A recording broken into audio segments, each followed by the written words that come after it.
আপনারা কখনো আমুলে কুকি সাপ বেলজিয়ান চকলেট স্যান্ডউইচ আইসক্রিম খেয়েছেন? আজকে আমি অর্ডার করলাম অনলাইন থেকে। এটা কখনো আমুল কার্ট বা যে কোনো দোকানে আমুলের আইসক্রিম বিক্রি করে সেখানে তো দেখিনি, তাই জন্য অনলাইনে দেখলাম, তাই কিনে নিলাম। এবার দেখি এর ভেতরে কী আছে।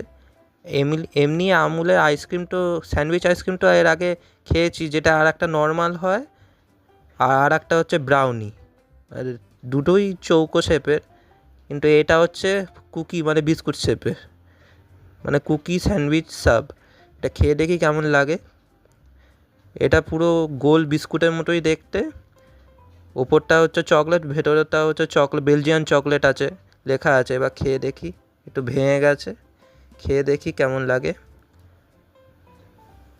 আর এইগুলো একটুখানি ঠান্ডা হয়ে যায় বলে, তাই জন্য বিস্কুটটা একটুখানি আর ক্রাঞ্চিটা থাকে না।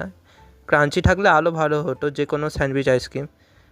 এটা খেয়ে দেখলাম ভালোই টেস্ট, বেলজিয়ান চকলেটের ভালোই টেস্ট আসছিলো, খুবই ভালোই লেগেছে। আপনারা কখনো কি আমুলে কুকি সাপ স্যান্ডউইচ আইসক্রিমটি খেয়েছেন কি না বেলজিয়ান চকলেট, তাহলে কমেন্ট করে জানাবেন। ভিডিওটি ভালো লাগলে লাইক, শেয়ার ও সাবস্ক্রাইব করে দেবেন। ধন্যবাদ।